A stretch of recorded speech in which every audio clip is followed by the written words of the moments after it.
Hello, everyone. It's Friday. Welcome back to another episode of AKP Sports Talk. That's Ari in Korea. Look, we're 2 days away, Ari. We are finally 2 days away, less than 48, almost about 48 hours from now. Will be Super Bowl 57, Chiefs, Eagles. I'm hyped. I'm excited. How are you doing this Friday? Yeah, I mean, the big game that obviously we wait for, every NFL season, the Super Bowl. So we'll, preview that later in the episode. And then we had the crazy NBA trade line yesterday that was, arguably the craziest ever. At least in recent memory, craziest ever. So yeah, good. And then we got MLB right around the corner, World Baseball Classic. So March Madness, so a lot of fun things in sports on tap, this weekend and coming up in the next month or so. Yeah, you're talking about the trade deadline for the NBA. Let's get right into it. This trade deadline was absolutely insane.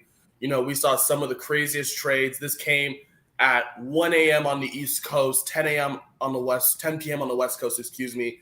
Kevin Durant.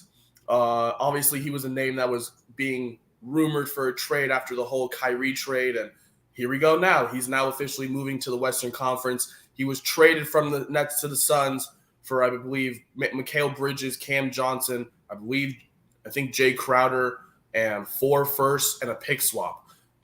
This was the blockbuster of the trade deadline. This is what woke everyone up. Whether you were on the West Coast, East Coast, if you were a basketball fan, you heard about this trade late Wednesday night heading into yesterday morning. Ari, look, this was, I guess, not as much of a surprise I thought. Because it's Kevin Durant, we knew that their time in Brooklyn was up, and we knew KD was going to go somewhere.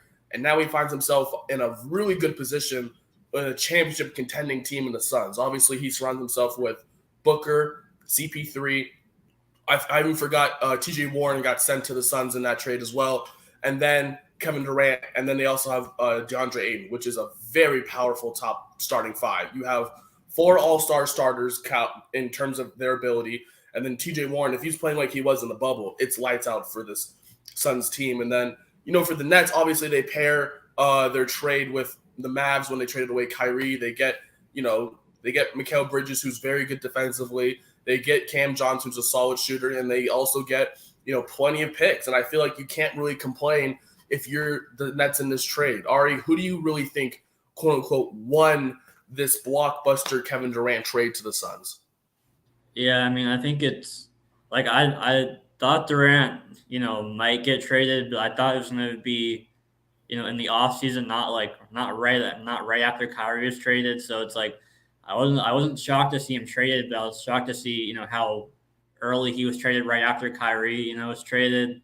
But I mean, on the net side, obviously they're lacking that star player now, losing Kyrie and Durant. But like just in terms of like depth and like pure defense, like I think they're still going to be competitive. We saw them beat the Bulls last night on Thursday. And Dinwiddie's debut, and that was obviously without Mikal Bridges and Cam Johnson as well. Just looking at their lineup overall, Simmons, Mikal Bridges, Claxton, just that defense. And then you got Dinwiddie, Cam Thomas, scoring at Royce O'Neal, Seth Curry, Joe Harris. So it's like, it's almost like they have like too much depth to an extent. So it's going to be interesting to see how they kind of mix up the minutes, once they have everyone on the court, because, you could argue that they have literally two full starting lineups in their top 10. And then on the Sun side, it's obviously tough to get rid of Bridges and Cam Johnson and the chemistry that they had. But, obviously you're not going to pass up Durant and his, just him as a player, obviously. And then, like you said, they still have, obviously Booker, Durant, Ayton, Chris Paul. And then you got, either Craig or Warren starting. And then off the bench, you still have, Damian Lee. Whoever's not starting between Warren and Craig, they got Baisley from the Thunder as well, who's a solid, 4 off the bench as well. So, I think overall both teams made out well given the circumstances. Obviously we'll see. I think Durant should be back probably soon after the All-Star break. Obviously he's, hurt right now. But I mean, obviously they should be, a fun team to watch. And I think on paper they're the favorite to come out of the West in terms of odds wise. But I still like the Warriors out of the West. I think that playoff chemistry and everything, and I think the Warriors, Curry and one of Clay or Poole can match.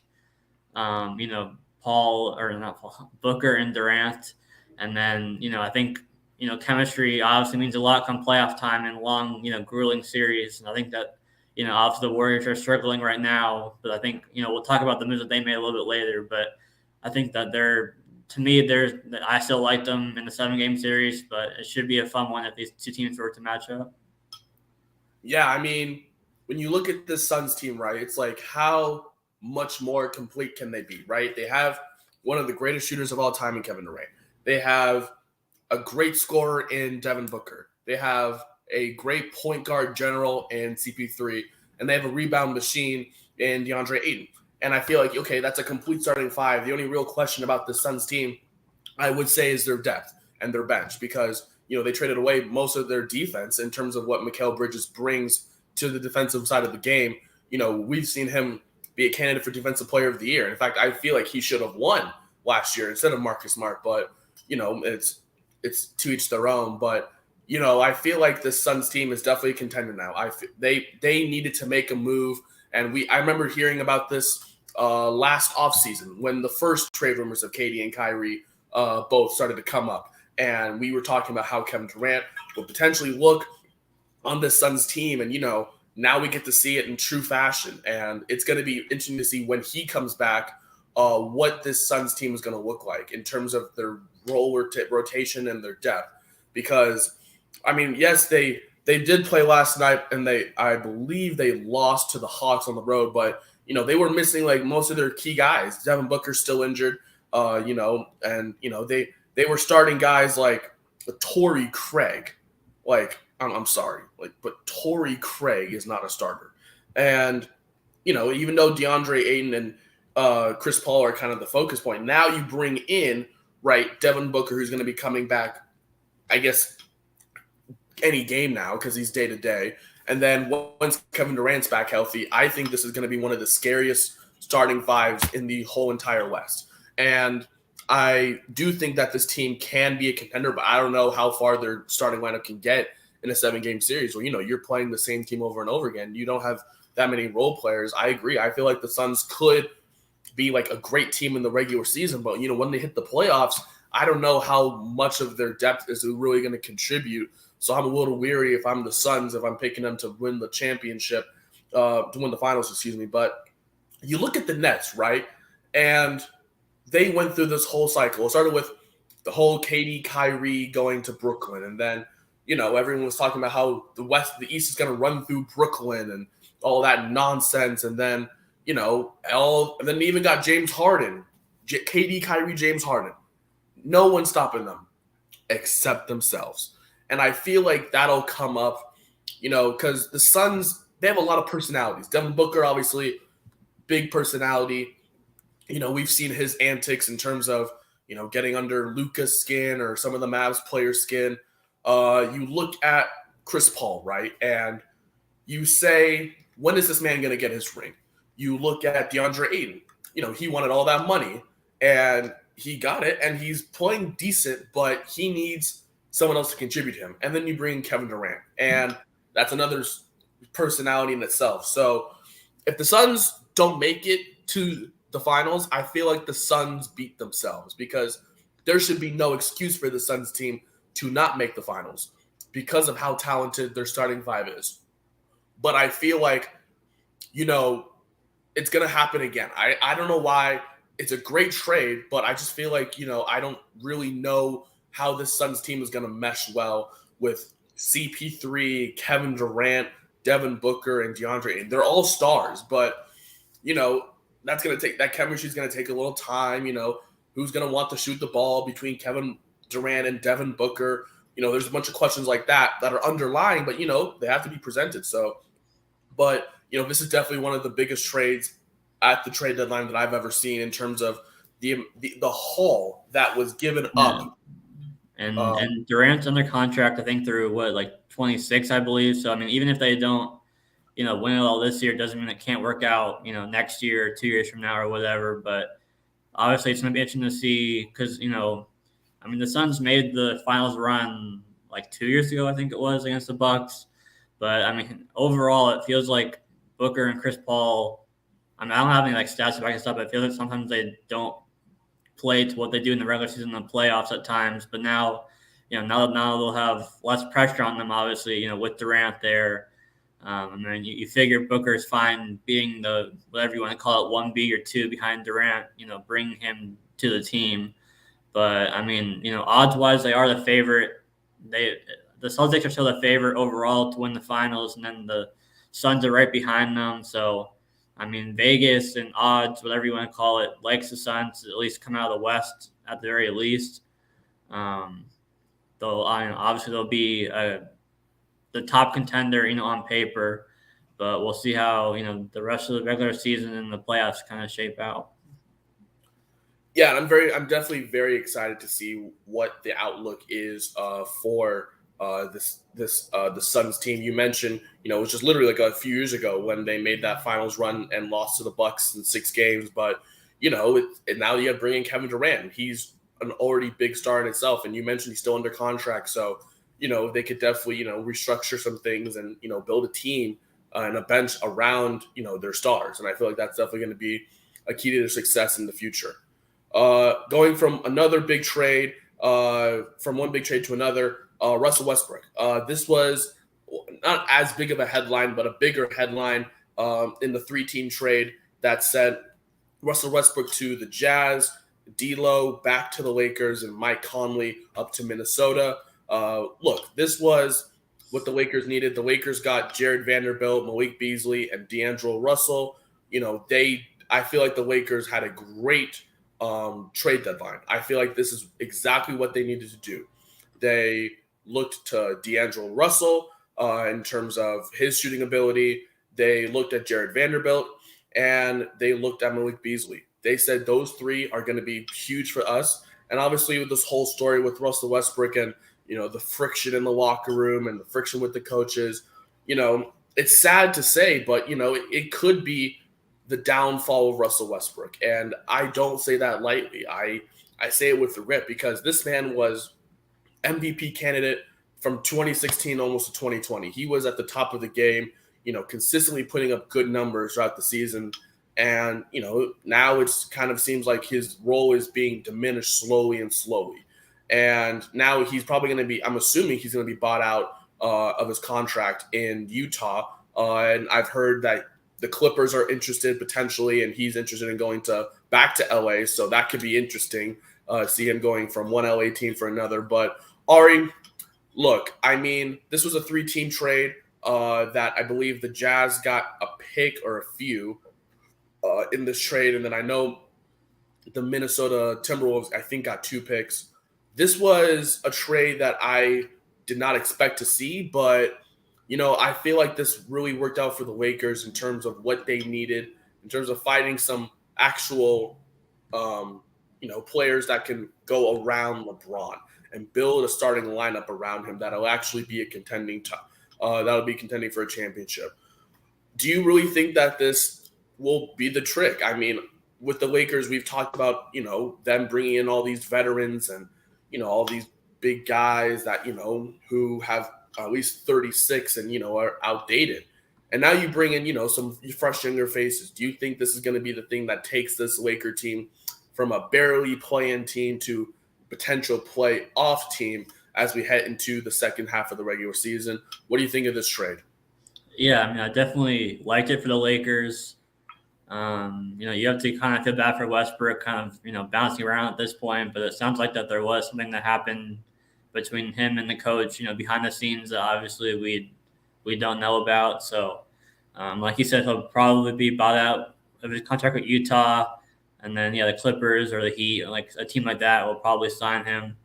But for the Lakers, I mean, we know that they needed shooting around LeBron and Anthony Davis, and D'Angelo Russell is a better shooter than Russell Westbrook.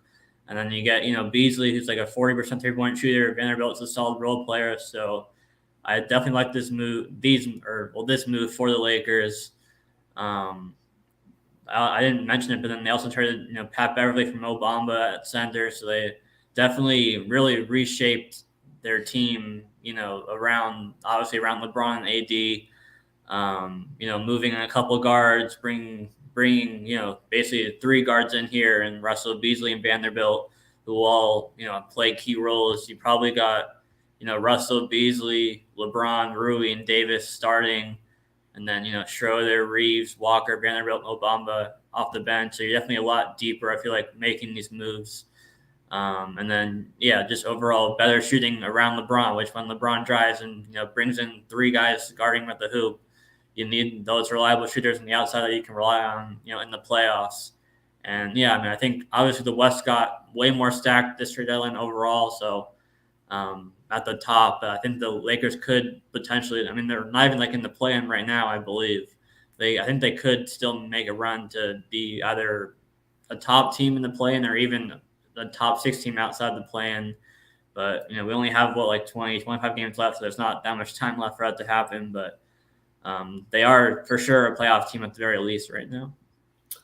Yeah, I feel like this move makes them a playoff team. This is definitely what they need to do. You mentioned the Pat Bev trade for Mo Bamba.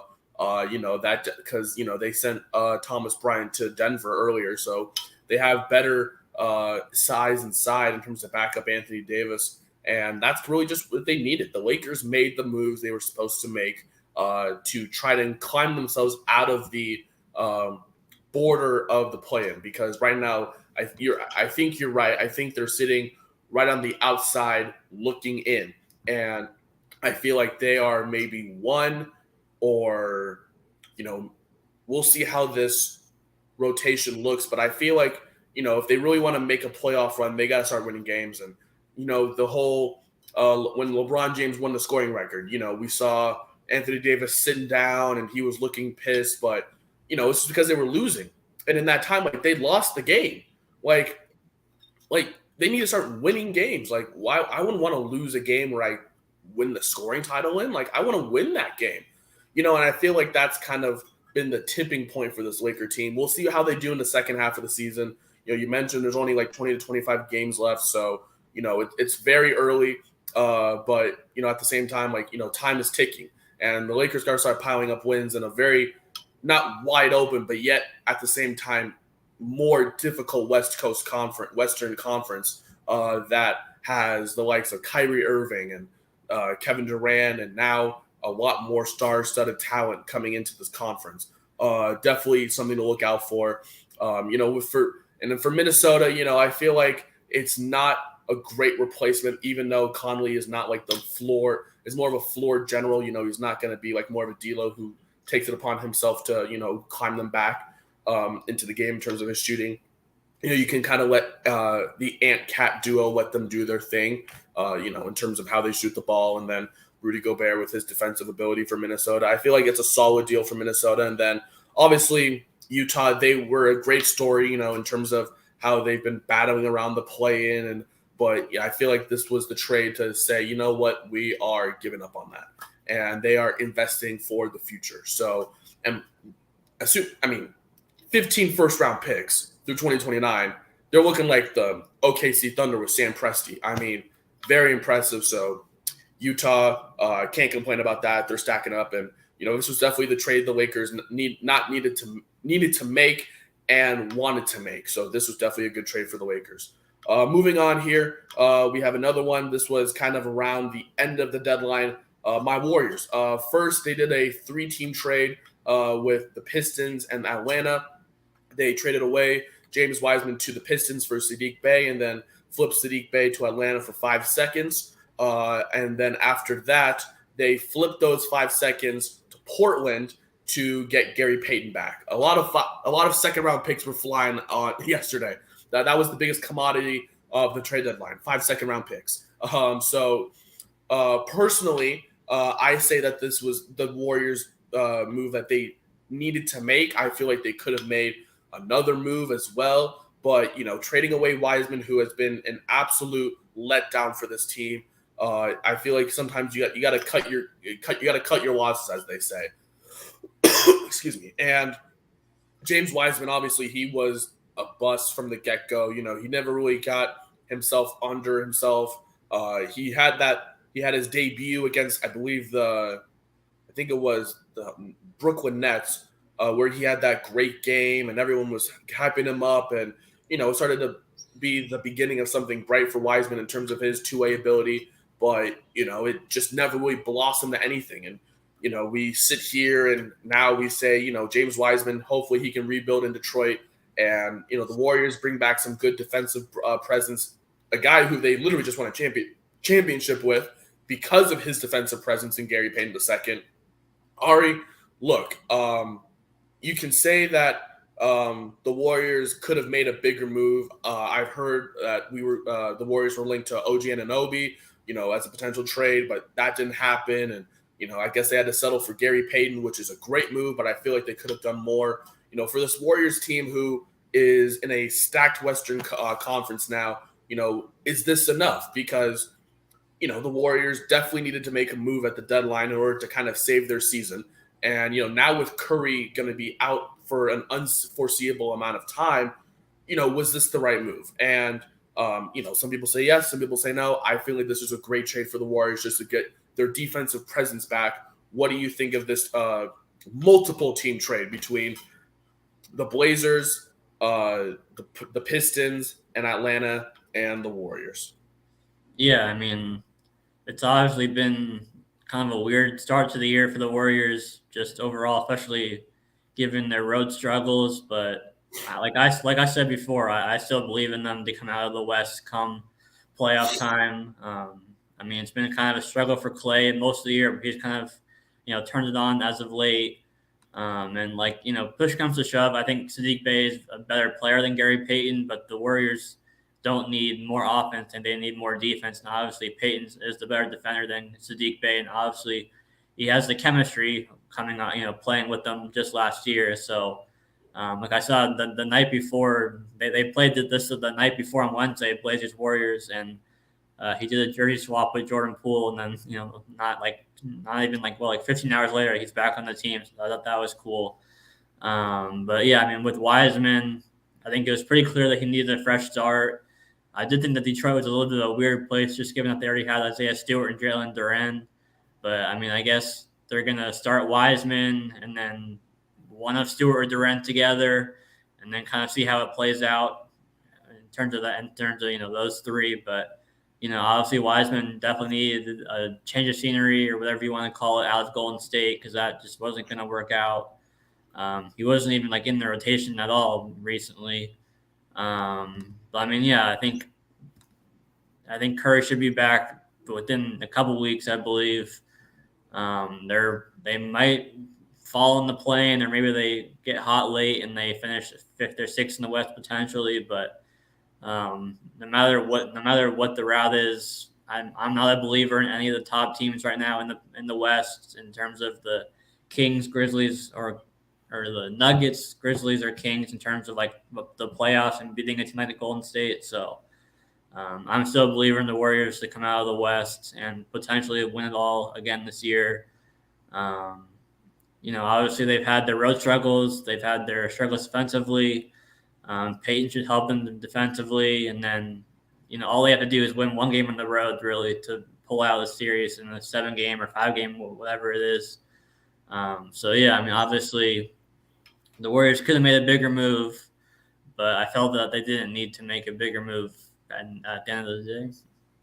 Yeah, I agree with you. I mean, this could be my personal bias kicking in, but I feel like this was the move that we needed to make in terms of boosting our defensive efficiency, just because of what Gary Payton does in terms of his turnover ability to force turnovers.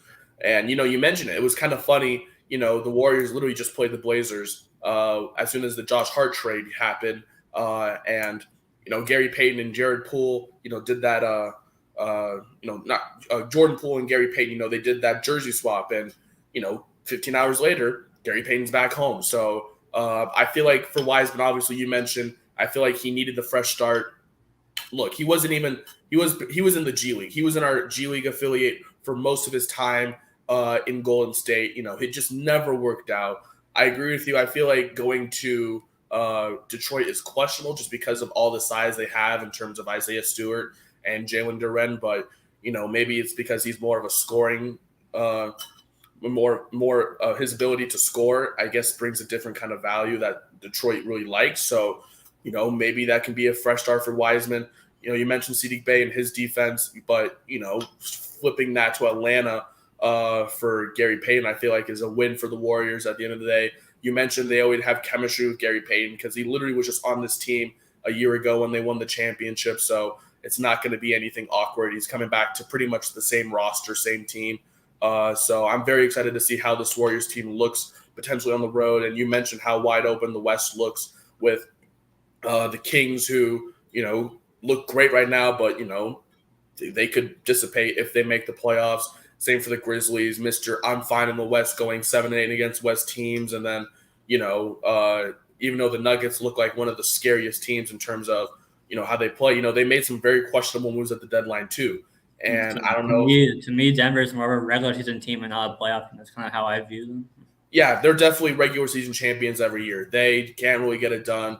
They haven't made it to the West to the finals. They've only made it to the Western Conference Finals in the Mickey Mouse Orlando bubble year in 2020. So, but as you mentioned, I feel like the West is wide open enough that this trade could really be a huge benefit for this Warriors team to get back to their winning ways, especially on the road where they do struggle. And luckily, their next, I think, 3 games are at home. So, those are 3 wins. I believe, two games at home before they go back on the road. And they play the Lakers literally twice in a 2-week span. So they're going to get familiar with that team along with the Clippers and Wizards.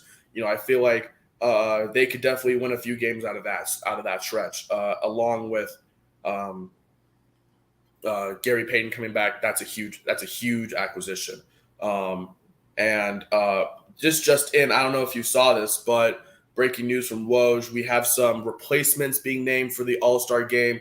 Anthony Davis, De'Aaron Fox, and Pascal Siakam are all expected to replace, I believe, KD, Zion Williamson, and I know there's one more name, but quick, we get to see Anthony Edwards in. Obviously, he was a replacement. He didn't get the nod at first, but it's good that we get to see those 3 in the All-Star game next weekend for the NBA All-Star weekend next weekend in Utah. Quick thoughts just on those 3 replacements, Ari? Yeah, I mean, we said that Fox should have been in it to begin with, so it's good that he's in it. And then Edwards is borderline. They're replacing Durant, Curry, and Zion. Yeah, that's what It's kind of funny how now, obviously, it doesn't matter because of the new format, but now 7 of the 10 starters are in the West since Durant and Kyrie were starters in the East, and now they're in the West. Obviously, it doesn't matter now, but that's kind of funny. But, Fox, we kind of knew was going to be the first injury replacement, just missing, the reserves. And then, Edwards and Siakam are definitely well-deserved as well. Yeah, I definitely agree with that as well. We're moving on here from this Gary Payton trade. Once again, that was a very interesting trade to see happen. Were there any other trades that you wanted to go over? I want to say the other big trade that I guess kind of happened, but not big, was definitely the Josh Hart trade. Josh Hart traded to the Knicks for Cam Reddish, and I believe a first that can turn into 4 seconds, and some other role players that they're not gonna do anything. I feel like the Knicks definitely gave up a lot for Josh Hart. Yes, you pair him up with Jalen Brunson and they have that Villanova connection, but at the end of the day, Josh Hart is a role player, and you pair him up with that Knicks team. I feel like it could do something, but at the same time, I feel like Cam Reddish never really got a true beginning in New York, and now he gets a true start in Portland, which could be, a blossom for him. But, I just feel like that's definitely I feel like this was, an underlying trade in terms of what happened throughout this whole trade deadline, just because, I feel like Cam Reddish never really got that full opportunity. And I'm glad that he's going to get that opportunity with a new team and a new organization. But I feel like the Knicks gave up a little too much to get Josh Hart. I feel like they could have done, a little bit more, but, it's just the fact that Cam Reddish, they were definitely trying to shop him for the longest time. He gets a fresh start, and I like that he's going to, get that fresh start in a new uniform in Portland. And, I just, you just hate to see, just how, oh my God, I lost my train of thought. Got it. You hate to see how Cam Reddish never really got that start, but I like him with Dame. How they're planning on keeping Jeremy Grant, Anthony Simons, and obviously they still have Nurkic. I feel like Cam Reddish could potentially fit himself in that role, in that rotation alongside Shaedon Sharpe. I just feel like that could be a great beginning for such a young star in this league. Yeah, I mean, Reddish was completely out of the Knicks rotation. They've been shopping him for like a month or two now. So, I mean, it looks like a lot on paper, but it's like the late first is like only so valuable or whatever, 4 seconds or whatever. The question that I'm kind of wondering is where Hart will fit in the next rotation, because one thing with Thibodeau is like he's like super stingy with like he plays his starters like minutes like crazy, like 40 minutes a game. And so, this will bump out Miles McBride out of the rotation. And then you got, obviously you got Brunson and Barrett, Randall, and then, Robinson when he's healthy and starting the lineup. So then you got, Grimes and Hart for that kind of other starting spot. So you got one of them. So I assume that one of them will be the other starter and one of them will be the sixth man. But then, like, just in general, the bench doesn't play that much for the Knicks other than kind of quickly. So, I'm kind of curious to see how the minutes kind of shake out, because just like I said, the starters kind of play so many minutes already. And so now adding kind of more depth doesn't really fit to what Thibodeau does with the rotation and all of that. So, I mean, I'm sure that they have a plan how they're going to play Hart. I mean, he's averaging, I think, like almost 35 minutes a game with Portland. So he's playing a lot with Portland. So you figure he's going to play a lot with the Knicks. So, I mean, I kind of figure he's going to kind of bump Quentin Grimes to kind of a six-man role alongside quickly off the bench. And then it'll be, Brunson, Barrett, Hart, Randall, and Robinson when he's healthy, or Jericho Sims kind of starting for the Knicks. Obviously, like you said, I assume you saw the video of Brunson. He was at Villanova, at the Villanova game, getting his, I think, jersey retired, I think it was. And I think it was some fan that showed him that he was traded, and you could tell how happy he was. So that was cool to see. Reuniting with the player who they won the national championship together at Villanova, so that was cool. But yeah, I mean, Reddish in the first round there looks like a lot on paper, but I don't think it's that much.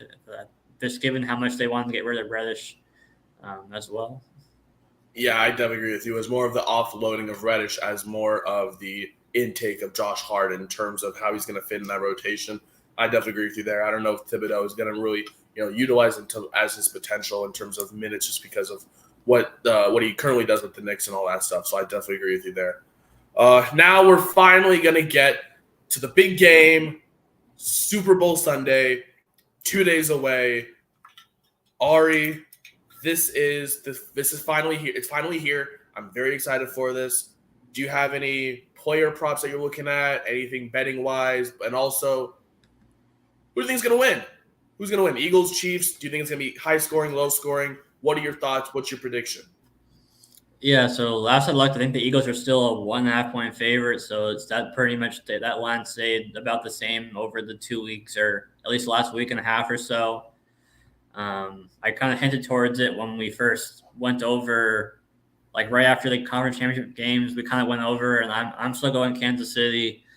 I'm not betting against Mahomes. I think it's interesting that I think that the stat was the last 9 MVPs that were in the Super Bowl lost. So that obviously isn't going in his favor. But I think Mahomes is just different at the end of the day. And we saw he should be more healthy now with his ankle. Getting it 2 weeks off. The Chiefs, I think only Mecole Hardman is the only main kind of receiver that's out. I think for the Chiefs, they should be mostly healthy. I mean, I think it should be a close game, a close, fun game. I think it's going to be kind of a slow start early, but I think it'll kind of pick up in the second quarter into the second half. I think it will be fairly high scoring. I haven't looked too much into player props. There was one kind of prop, or not prop, but bet that I liked. I'm not sure what book it's on, but it was minus 140 for no lost fumble in the first half. I kind of like that. Um, but there wasn't too much I like in terms of props yet. But what about you? Yeah, see, the thing about this game is just it's super hard to really call a winner. You can say that you can't bet against Mahomes, and the Chiefs are always going to make it a close game, and it's Mahomes. He is the MVP for a reason. All that being said, the Eagles have one of the best secondaries and one of the best total defenses that I've seen in a long time in terms of their ability to just stop an offense. Now, yes, you can attribute it to the quarterbacks that they face, the offensive that they face. The quarterback play has not been great. I mean, in the last two games, they played Daniel Jones and then Brock Purdy for a few snaps and Josh Johnson and then Christian McCaffrey as a quarterback. Like, you can't really evaluate a defense based on who they're playing. And, you can definitely say that Mahomes is definitely going to be the best quarterback the Eagles secondary has faced. That's why I like the over in this game as well. I think it's going to be high scoring. With both offenses, they average about over 400 yards a game. It's definitely a recipe for a high, fun Super Bowl with tons of scoring here, there, and everywhere. I feel like the over is definitely something I lean on to. The Eagles are definitely the favorite. I believe they're still the favorite at -1.5. Vegas has the money line in the Eagles' favor as well. The only thing I will say is that there's like I don't know if you heard about this. There's like an illness or like some kind of flu going around the Chiefs locker room. I don't know how much of an impact that'll play. I don't even think it will have an impact because it's Super Bowl. But it's definitely something to look out for. And I just feel like this Mahomes is going to do Mahomes things, but I feel like we're going to see the true blossoming of Jalen Hurts in this game. I feel like this is going to be a great game for both quarterbacks. They're going to put MVP stats numbers on the box score, but I feel like the Eagles will definitely pull out away at the last second. I feel like this is going to come down to a 2-minute drill, where either Jalen Hurts or Patrick Mahomes just methodically move down the field, set up for the game-winning touchdown, and whoever wins is probably going to win MVP. Right now I'm taking the Eagles, but my favorite props I definitely would say are I like Jalen Hurts anytime TD. I feel like that has been hitting recently for him. He definitely will find his way into the end zone. I think it's +113 on Caesars, so that's always a great steal to have. Same for Isaiah Pacheco. I mean, the Eagles have one of the worst run defenses in the playoffs right now, and Pacheco has been a monster for this for the Chiefs offense. In the last few games with Mahomes' injury, and then Travis Kelce. I mean, he is the offense for this Chiefs team. He is the only reason as to why Mahomes is throwing the ball anywhere. And I feel like he's definitely going to be targeting Travis Kelce a lot. I like him for anytime TD and over 6.5 receptions. And then one that I didn't really take into account, but I really like, Boston Scott over 7.5 rushing yards. Now, you may be asking, why Boston Scott? He's like the third back in that system. The Eagles have been running the ball a lot recently, and that's how they get these big yards, and that's how they dominate the game.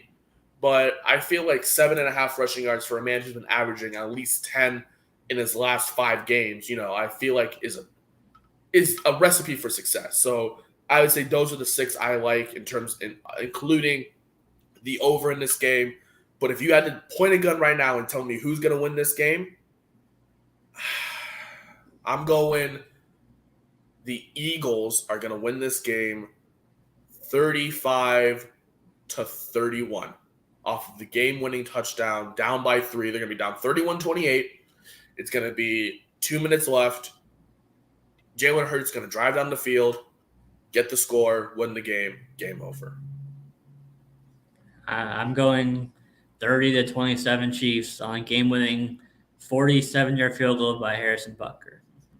I like I said last time, I said Eagles right now. I could say Chiefs tomorrow, but I know for a fact that this is going to be one of the more exciting Super Bowls to watch. We've heard all the storylines. You know, the first Super Bowl with 2 black quarterbacks, Kelsey versus Kelsey, the Andy Reid revenge game, you know, Chiefs, one of the best offenses, Eagles, one of the better defenses in terms of their secondary. Chiefs, good pass rush. Eagles, good pass rush. Eagles, great quarterback. Chiefs, great quarterback.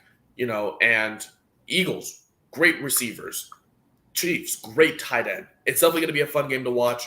I am very excited. I'm making my buffalo chicken dip. I'm going to be sitting down, watching it on the big screen. I'm excited for the commercials, too. I even heard Steve Cohen, yes, the owner of the Mets, has bought a commercial for the Super Bowl. So I'm very excited to see that. Ari, I don't know if you had anything. Do you have anything else you want to say real quick? No, yeah, I mean, we'll be back next week to recap the Super Bowl, and then probably pretty soon we'll get into the World Baseball Classic. We'll preview that, and we have, I think it's like 5 days or so till pitchers and catchers report for spring training. So, and also college basketball too. So, a lot of fun things in the sports world ahead. Yeah, as Ari mentioned, we're about a little bit less than a month away from the beginning of March Madness, as well as the World Baseball Classic coming up. Rosters were literally just announced yesterday, so you know we may be going into a breakdown of who we think is going to win in terms of each group.